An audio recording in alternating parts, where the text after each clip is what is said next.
A look at the pension law of Rivers, Kwara, Edo, Zamfara, Lagos, Bauchi, and Akwa Ibom will reveal a lot of similarities. But I will summarize all by peeping into the pension for former governors' laws of Lagos State as a benchmark. Now let me shock you. Listen to this. 100% annual basic of equivalent salary for life for a former governor. The former governor gets 6 new cars every 3 years, even if he's opening a car shop. The deputy gets 3 or 5 cars every 3 years. The former governor gets a house in Lagos and in Abuja, any place of his choice.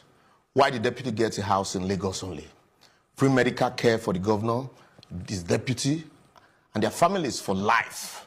They are also entitled to cooks, steward, gardeners, and domestic staffs, all pensionable.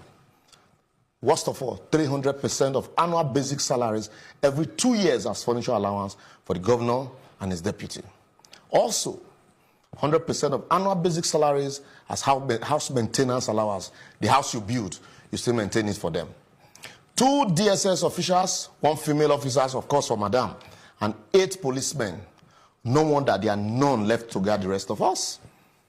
Deputy governor gets 1 DSS operatives, 2 policemen. And then, listen to this also. 25% of annual salaries for personal assistants. They must get personal assistants.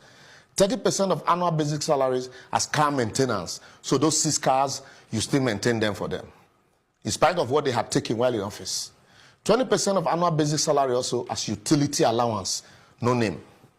Pensionable drivers, no limit to the numbers. And finally, severance benefits, like 300%. Despite all these, some of these former governors still turn the Senate into a retirement home, while others are ministers, all drawing salaries in spite of these pensions. Unfortunately, the entitlements they enjoy are far more than what political office holders in developed and rich countries enjoy, more of why we will continually remain a developing country. You can't close your eyes to this ugly trend and pretend to fight corruption. It's impossible. We all must realize that we are the ones in opposition in Nigeria and not the political office holders in either APC or PDP. And we can't build a strong and virile country where public institutions work but empty the state treasury to take care of a few who govern the state for a maximum of 8 years, while those that served the states during their youthful years for 35 years are dying by installment for lack of pension.